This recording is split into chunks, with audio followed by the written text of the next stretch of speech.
So now we are going to start next topic, that is the vegetative reproduction.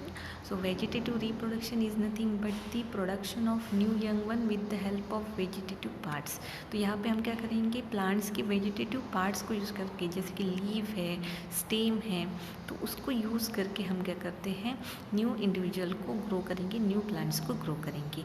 सो जो new plants यहाँ पे form होंगे वो genetically identical होंगे to the parents, यानी parents के जैसे ही वो एग्जैक्ट कॉपी रहेंगे, क्योंकि हम उसमें प्लांट्स के पार्ट्स को यूज़ कर रहे हैं. ठीक है, तो इसमें कोई भी गमीट फॉर्मेशन नहीं है, इसीलिए उसमें वेरिएशन नहीं आएगा. सो सबसे पहले आर्टिफिशियल मेथड में, या फिर आर्टिफिशियल मेथड क्यों बोला है यहाँ पे, क्योंकि वेजिटेटिव प्रोपोगेशन को आर्टिफिशियल मेथड भी कहा जाता है और वो असेक्सुअल रिप्रोडक्शन के अंडर आता है.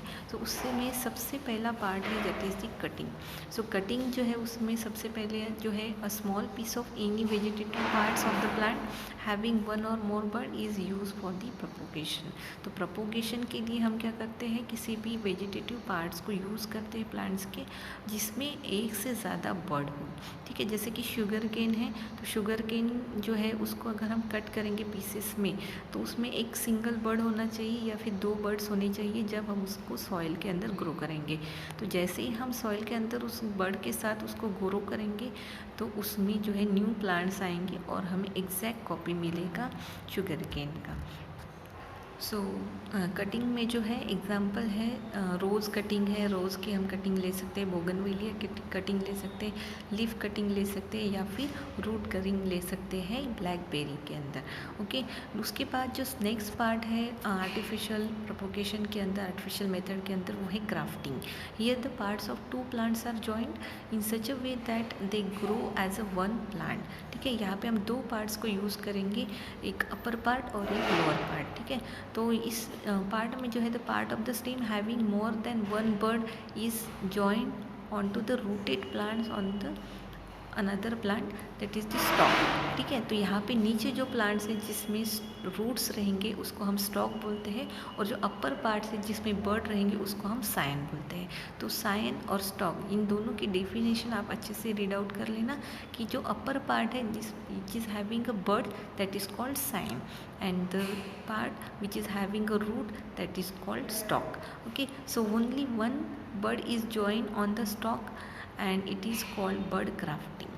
ठीक है, बर्ड ग्राफ्टिंग में क्या होता है, एक ही बर्ड को हम डालते हैं, जैसे कि रोज़ प्लांट में एक बर्ड को अगर हम डालते हैं तो उससे हमें नया प्लांट मिलता है. ठीक है, तो एग्जाम्पल यहाँ पे आएगा एप्पल या फिर पियर या फिर rose plant. So last part in asexual reproduction, that is the tissue culture. Tissue culture जो होता है इसमें हम small amount of plant tissues लेते हैं और प्लांट के अंदर कैपेसिटी होती है, सेल्स के अंदर कैपेसिटी होती है कि वो उसके जैसे ही बहुत सारे सेल्स को बना सके, तो that capacity is called totipotency. ये आपने 10th स्टैंडर्ड में सीखा है. Totipotency is nothing but the ability of the cell or tissue to produce the same type of tissues or cells, that is called the totipotency. Okay, so totipotency capacity होने की वजह से micro propagation technique से हम क्या कर सकते हैं, न्यू प्लांटलेट्स को बना सकते हैं. तो टिश्यू कल्चर के अंदर हम जो है न्यूट्रिएंट मीडियम बनाते हैं, और उस न्यूट्रिएंट मीडियम के अंदर सॉइल यूज़ नहीं करते, हम न्यूट्रिएंट मीडियम यूज़ करते हैं जिसके अंदर अलग अलग हार्मोन्स होते हैं, न्यूट्रिएंट्स होते हैं, और उसके अंदर जो है प्लांट के छोटे छोटे पार्ट्स बना के, लीफ के पार्ट बना के उसके अंदर डाले जाते हैं, यानी टिश्यूज़ का हम यहाँ पे यूज़ करते हैं, और उससे न्यू प्लांट्स जो है वो ग्रो होते हैं. तो ये आपको यहाँ पे डिटेल में नहीं पढ़ना है, सिर्फ आपको उसका इंट्रोडक्टिव पार्ट है यहाँ पे टिश्यू कल्चर के अंदर, क्योंकि हमें ये जो पार्ट है वो बायोटेक्नोलॉजी लेसन के अंदर पूरी तरह से अच्छे से डिटेल में पढ़ना है. तो यहाँ पे सिर्फ आपको उसकी डेफिनेशन को यूज़ करना है, और यहाँ पे आपको ये लिखना है कि इसमें हम प्लांटलेट्स जो है वो प्रोड्यूस कर सकते हैं. ओके.